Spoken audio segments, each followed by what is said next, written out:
Hello students. तो spring force की series में हम लोग एक नया प्रॉब्लम इस वीडियो में लेने जा रहे हैं। तो चलिए हम क्वेश्चन को समझ लेते हैं। क्वेश्चन में हमें दिया हुआ है कि एक ब्लॉक है जो कि इनिशियली अपने नेचुरल लेंथ पोजीशन पर है। सरफेस स्मूथ है जिस पर ये ब्लॉक रखा हुआ है और एक स्प्रिंग से कनेक्टेड है। स्प्रिंग कांस्टेंट के है और नेचुरल लेंथ पोजीशन पर हमने इस ब्लॉक को एक वेलोसिटी दे दी वी नॉट, जो कि आपको क्वेश्चन में अवेलेबल है। ये दी गई है वी नॉट वेलोसिटी। ठीक है, तो आपको बताना है find the maximum extension in the spring using only Newton's laws and kinematics. मतलब आपको ना तो कोई वर्क एनर्जी थ्योरम यूज़ करनी है, ना ही आपको कोई एसएचएम के कंसेप्ट यूज़ करने हैं। आपको simple Newton's laws of motion और काइनेमेटिक्स के कंसेप्ट यूज़ करके आपको ये निकालना है कि maximum extension in the spring कितना होगा।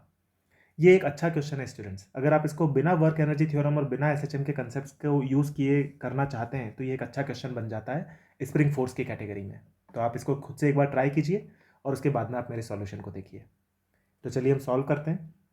तो देखिए, सबसे पहले तो अपन क्या करते हैं कि ब्लॉक को थोड़ा सा डिस्प्लेस कर देते हैं अपन इसकी नेचुरल लेंथ पोजीशन से। इनिशियल वेलोसिटी वी नॉट दी हुई है, मान लेते हैं हमने ब्लॉक को डिस्प्लेस कर दिया यहाँ तक। ठीक है, इस पॉइंट तक हमने डिस्प्लेस कर दिया। तो मान लेते हैं कि यहाँ तक का जो एक्सटेंशन है इन द स्प्रिंग वो है एक्स। तो जो फोर्स आ रहा होगा ब्लॉक के ऊपर स्प्रिंग के कारण वो होगा कि एक्स।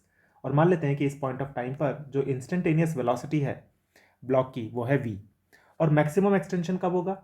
मैक्सिमम एक्सटेंशन एक ऐसे पॉइंट पर आकर के होगा जहां पर पार्टिकल की वेलोसिटी हो जाएगी जीरो। ये बात हमको पता ही है।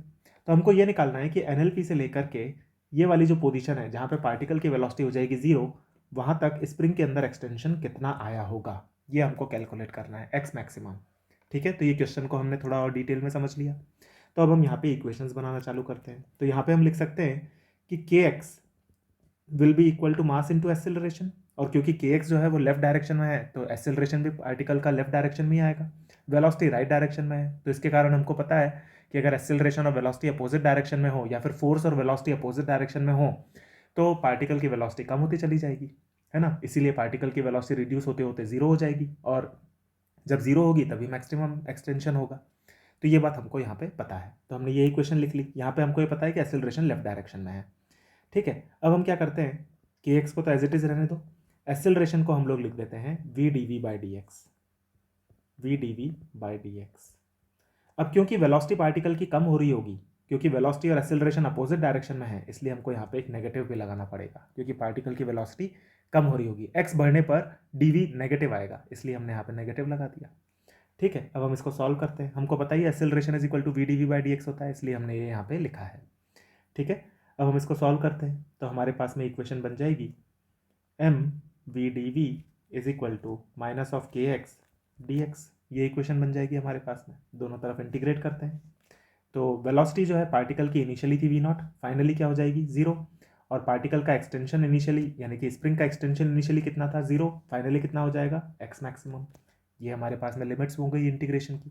तो इसको इंटीग्रेट कर देते हैं तो हमारे पास में आ जाएगा m v square by two, ये लिमिट हो जाएगी वी नॉट से जीरो तक, is equal to minus of के एक्स मैक्सिमम।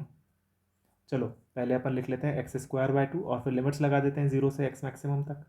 ठीक है, तो इसको आप सॉल्व करेंगे तो ये आपके पास में आ जाएगा minus of M V naught square by two is equal to minus of के x maximum whole square by two. ये इक्वेशन हमारे पास में डेवलप हो जाएगी। ठीक है, तो नेगेटिव तो चला ही गया, टू भी चला गया दोनों तरफ से और हमारे पास में एक्स मैक्सिमम की वैल्यू आ गई m by k under root multiplied by v naught. और यही है आंसर इस क्वेश्चन का। ठीक है, तो मैं होप कर रहा हूँ स्टूडेंट्स कि आपको ये पूरा का पूरा सॉल्यूशन क्लियर हो गया होगा। ठीक है, तो इस तरीके से आपको 100% कंसेप्चुअल क्लैरिटी होनी चाहिए। और इस क्वेश्चन को आप एक बार खुद से सॉल्व कीजिए बिना मेरा सॉल्यूशन देखे आंसर तक, तब आपको और ज़्यादा कॉन्फिडेंस आएगा। ठीक है स्टूडेंट्स, तो हम लोग मिलेंगे नए वीडियोज़ में और भी नए कंसेप्ट्स और प्रॉब्लम्स के साथ। Thank you.